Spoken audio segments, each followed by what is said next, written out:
Okay, boys and girls, we're gonna get to glazing. Before we begin glazing, you need to know that we have many colors. Glaze is not like paint. Glaze will need to be fired to become the bright, beautiful colors. This is red glaze. It won't look like this on your pottery until I put it back in the kiln and fire it one more time to 2000 degrees. So when I give you red, don't think, oh no, she gave me the wrong color, because it is the right color. And you can see that our orange looks a little odd, yellow, purple, blue, green, and of course we've got white, black, and pink over there too. All right, let's talk about your pottery. Your little piece of pottery has been fired once. Now it's permanent and white, and we call this bisque.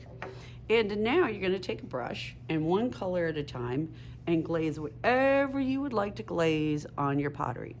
Be thoughtful. Consider that you might want to put food in here, so you're gonna wanna paint the entire top. And then don't forget about the rim, because if you decide to drink out of here, you want a nice smooth surface to drink out of. And of course the sides to make it pretty.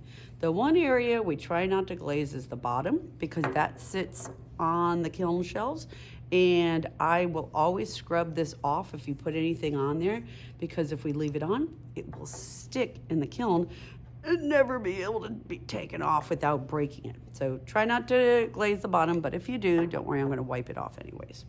Okay, I'm gonna start with red, and let's see. I wonder, is that enough glaze? Well, if I just put that little bit of glaze on there, it's gonna turn out really thin. If I want a nice, juicy, thick coating of glass all over my pottery, I'm gonna have to take my time, put on my glaze, and it'll dry very quickly. The clay is very porous. It's like a sponge right now because it just soaks up all the liquid. So I'm gonna put not just one coat, but 2 coats. Get it nice and thick at all those spots. I want the inside of this pottery to be red, and 3 coats. There you go, that should do it. You might wanna wait a little bit and come back to that red. When you're ready to change glazes, you just put this brush in the dirty bucket, give back that red glaze to the supply table, get another brush, and then move on to your next color. Okay, boys and girls, I'll show you what it looks like after I get all done before it goes in the kiln. Okay, boys and girls, I'm back. I just want to show you that I've taken my time.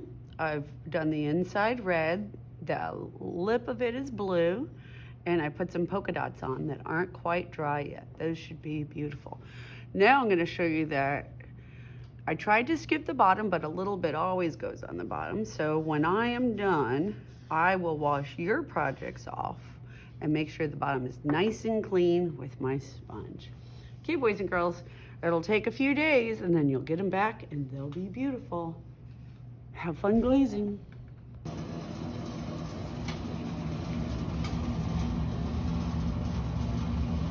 Pretty hot. Let's see what the temperature says on the kiln. Ooh, it says that's pretty hot.